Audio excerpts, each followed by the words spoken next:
So most of you are probably thinking right now, like, why am I sitting right here in this position?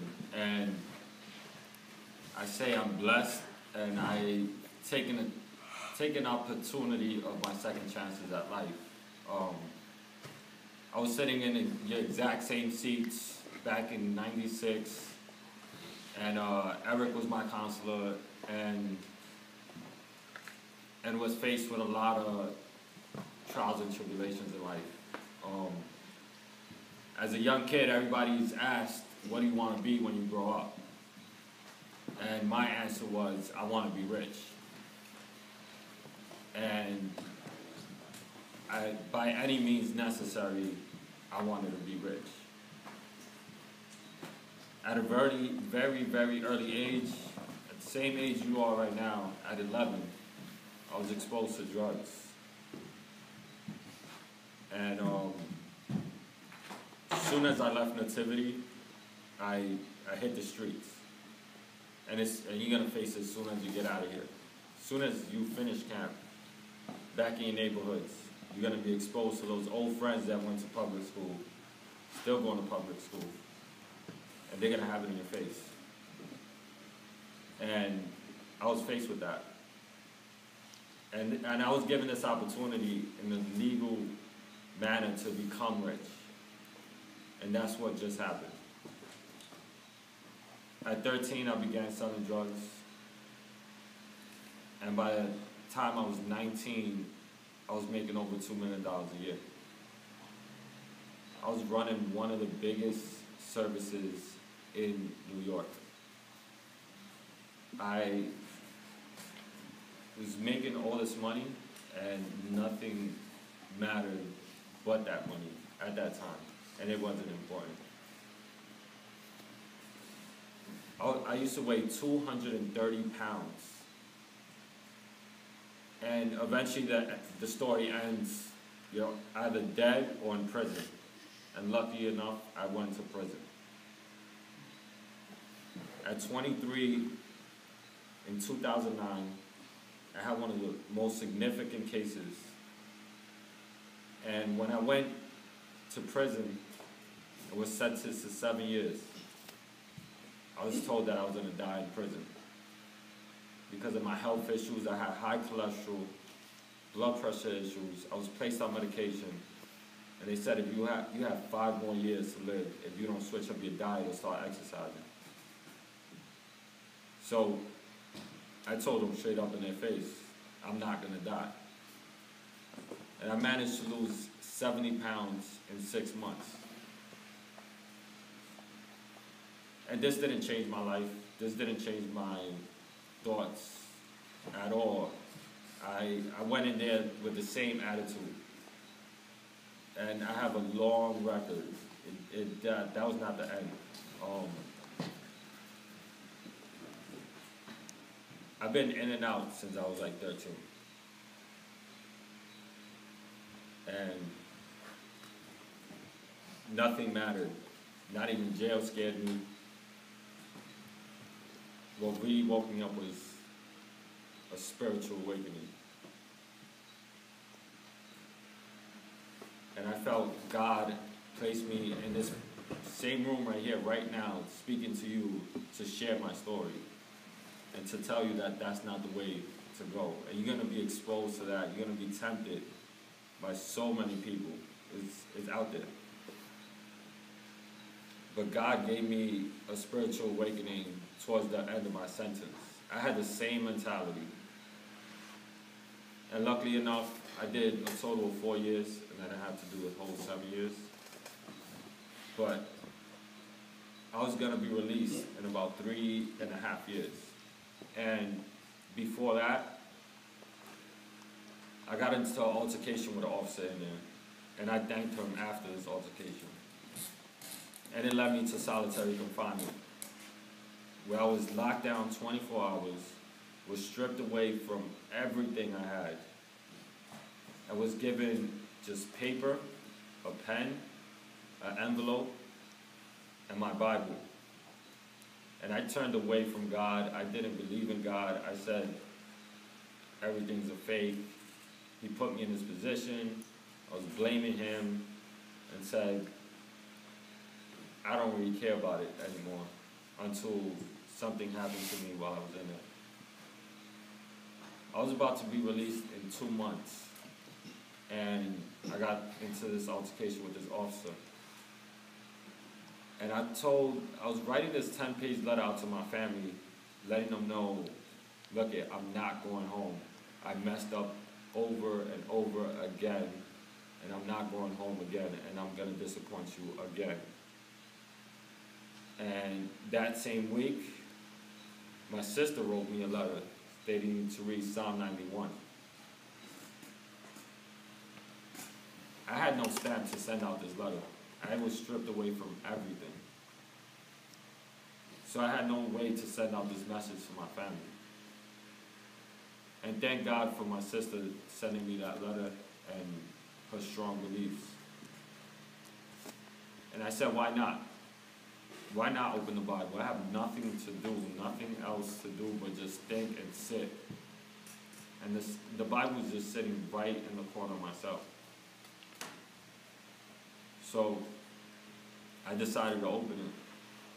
And I turned to Psalm 91. And I began reading Psalm 91. And as soon as I began reading it, a stamp fell out of my Bible. And that stamp, which is probably one of the cheapest items that you can find now, really opened up my eyes and made me believe that there's a God out there. That's the stamp I needed to send out this letter to tell my family that I messed up again. And while I was in there, goosebumps ran through my body, and other craziness happened to me while I was in there. But it woke me up, and I felt I had a mission now. I felt I had a mission to give back to my community, to come over here and speak to you. And I found that mission through the business that I began and through my story that I'm sharing. And I read the Bible from front to back and really understood, because you read the Bible and you won't understand anything. But I really broke down the Bible and understood what I was doing was wrong. And this is what's the end story. I understand that I was affecting thousands and thousands of people in a negative way. And now I have a chance to give back. And I thank God for putting me in this position now. And what I could leave you with is, you're going to be tempted. Things are going to show up in this world, and you're going to probably make mistakes. It's how far you're gonna go down, and you're gonna bring yourself back up again. Don't give up. If you believe you want to do something, you're gonna do it. Just like Eric said this morning, all you have to do is believe, and everything's achievable. I came home with nothing. I was face back to go to my parents' home. I lost everything. And all I had was my mom's couch. And I was just so spiritually awakened that I knew deep down inside that I was going to be successful, and I believed. And all I had to do was work really, really hard, and keep believing. And in 1 year, I've accomplished so much. I launched my business. I've won business plans, competitions. I've been exposed on almost every news channel that you could think of, telling my story. And my business is running successfully. And I've only been home 16 months. I got a really nice apartment now, and I'm holding my own.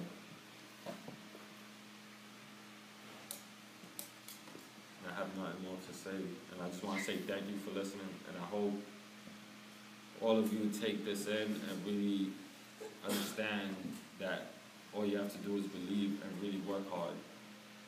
And it's going to be hard. It's going to be really, really hard. Life is not easy. And Eric invited me because when we were coming through Nativity, we was just painted this picture, this bright picture, like this is the way out, this is what's gonna happen, and you're gonna have a white picket fence with happy family and a golden retriever in your backyard. And no, it's not gonna happen like that. You're gonna be faced with trials, tribulations, and it's all up to you to make that decision. And I made very, very horrible decisions, and now I've been given the opportunity to give back. And that banner says it all. Nativity gave me that opportunity early in my life. I messed it up, and I'm regaining it, and I'm really understanding the purpose of this program. It took a long time to sink in, and it made me a leader, but I became a negative leader, and now, through the grace of God, I thank Him so much. Thank Father Jack so much. When I came home, I was so overwhelmed.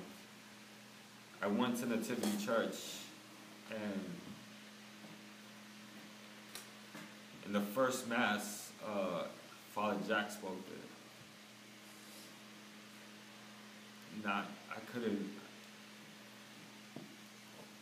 I couldn't listen to what he was saying.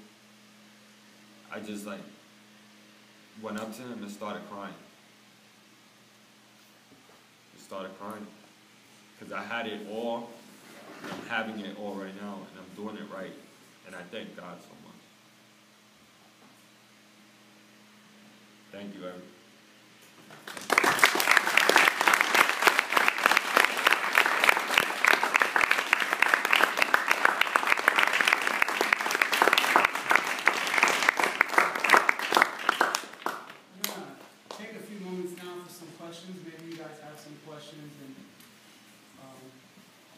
So feel free, you guys, to ask Coss anything. Yeah. How many times were you in prison? How many times? So prison, I'm not gonna share the technicalities about prison, but I went into jail 9 times.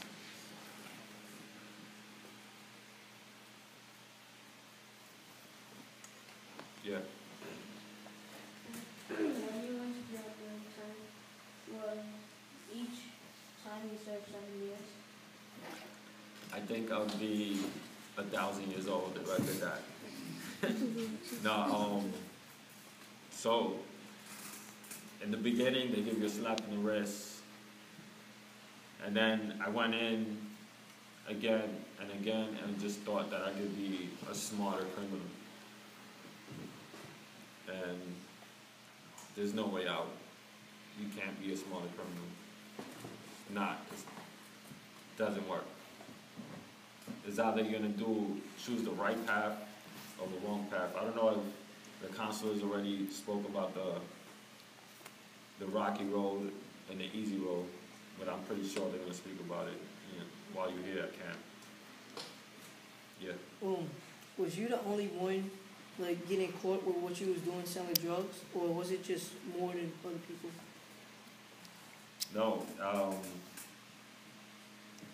So I was running this pretty big organization, and I was sentenced as a kingpin. Oh. And most of the people that was working for me went down. Yep. What's your business now? So I run a fitness boot camp. So what I did, after losing the 70 pounds in 6 months, I lost this in a 9x6 cell. And I created certain unique exercises, and I did them